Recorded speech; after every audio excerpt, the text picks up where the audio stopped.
The installation of an IKamper rooftop tent is simple and straightforward. Your vehicle should have crossbars or a roof rack. An IKamper RTT weighs 120 to 165 pounds, so you need a system that can support it. Space your crossbars enough to distribute the weight of the tent and its occupants.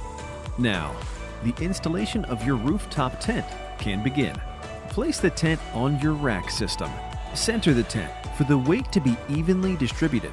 Insert all 4 brackets into the rails on the bottom of the tent.